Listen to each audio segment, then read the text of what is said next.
All right, let's just dive straight into this explainer. Today, we're unpacking a pretty incredible case study that comes right out of a recent financial audit. We're going to look at the direct, undeniable correlation between a complete lack of personal accountability and severe, life-altering financial distress. Because here's the truth. When you refuse to own your circumstances, your bank account inevitably pays the ultimate price. So I really want you to keep this question firmly in your mind as we go through this. What actually happens when absolute financial ruin collides with a total refusal to take accountability? We're going to analyze the extremely revealing profile of a recently fired 28-year-old barber from Denver, Colorado named Jade. Through her own words, her verified financial documents, and some real-time fact-checking, we're going to see exactly how a victimhood mindset actively sabotages basic financial survival. Section 1. Meet the barber and the immediate income crisis. $0. Literally nothing. This number right here is the most important metric in this entire financial picture. This is Jade's verified monthly income at the time of the audit. She had literally just been fired from her barbershop in Denver, meaning her primary, reliable source of cash flow just vanished overnight. And this brilliantly illustrates our baseline. We have a severe income crisis that is being masked by a vague, entirely unproven backup plan.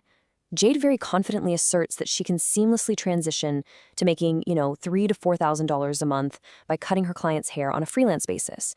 But when pressed for actual proof of this income, or even just a concrete schedule of booked clients, she's gotten nothing.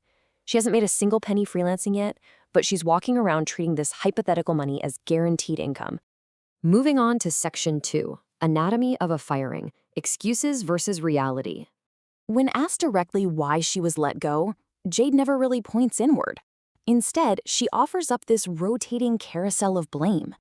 Depending on the moment in the conversation, she claims she was targeted for her manager's supposed political affiliations, or she was discriminated against, or even fired out of pure jealousy over her looks. Now, notice the stark contrast here between her defensive deflections and the actual documented reality of her workplace behavior.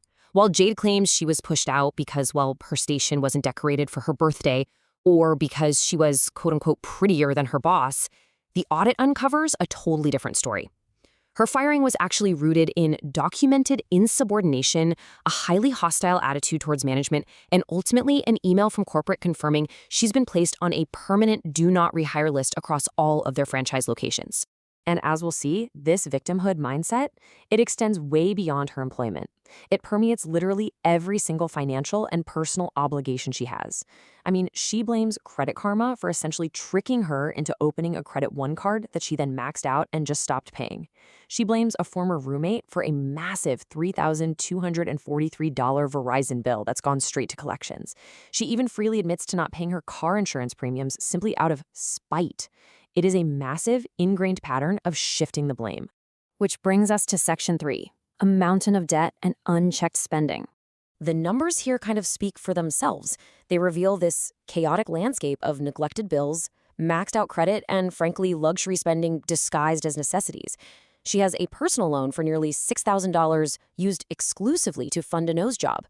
She's let simple things like highway tolls snowball into a massive $1,600 liability just because she claims she was never sent a bill and couldn't log in online. Her Credit One card is closed, heavily past due, and overloaded with late fees. But this is the truly terrifying number, 20%. That is the staggering interest rate on her nearly $26,000 auto loan for a 2020 Jeep Wrangler. Because of this absolutely astronomical rate, she is chained to a massive $720 monthly minimum payment for a vehicle that she fundamentally cannot afford, especially, with an income of zero. Yet, despite literally drowning in high-interest debt and facing thousands in collections, her bank statements show a completely different set of priorities. She heavily funds DoorDash orders, dispensary runs for marijuana, and most incredibly, she continuously buys collectible Bratz dolls. No joke, she genuinely defends buying vintage dolls on auction apps by claiming she's creating generational wealth, all while needing a personal loan to fix her nose and having absolutely zero emergency savings. Section 4. When Stories Unravel, and Testing the Narrative. To understand the true depth of this victimhood reflex, we just have to look at an incident that happened the very morning she sat down for this financial audit. She actually arrived having just been kicked out of her hotel room at 8 a.m. So Jade's initial story was that she went to the front desk, politely asked for her first night to be comped because there was no hot water in her room, and according to her, the manager instantly and unreasonably threatened to call the police.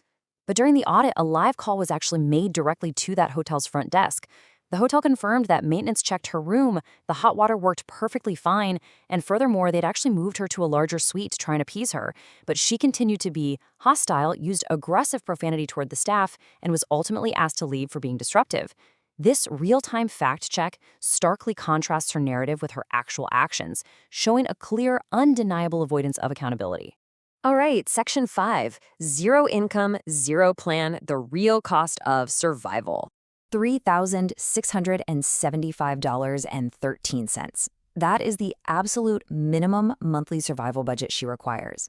This isn't for fun, this isn't for brat stalls. This is strictly the baseline amount of cash she needs to literally keep the lights on, keep a roof over her head, and keep that Jeep from being repossessed by the bank. When you look at the breakdown, you can see how heavily weighted her fixed costs are. $1,600 straight to rent, $720 to that predatory Jeep loan.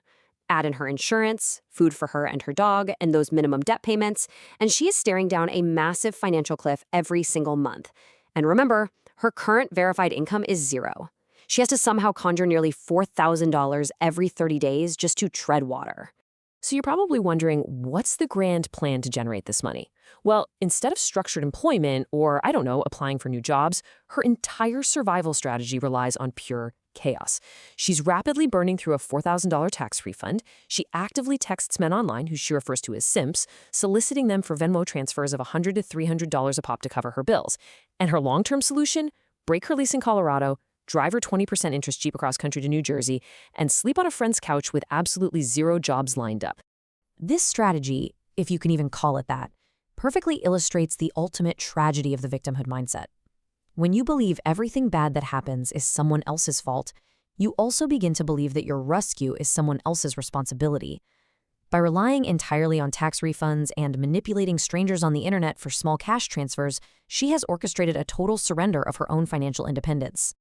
As we wrap up this explainer, I want to leave you with a final, provocative thought about the psychology of money. Look, we can run the numbers, we can build the budgets, and we can map out a perfect path to getting debt-free. But if the person looking at those numbers fundamentally refuses to look in the mirror, can any real change actually happen? It's a fascinating question to consider when analyzing our own financial behaviors. Thanks for joining me on this explainer, and keep questioning how your mindset shapes your money.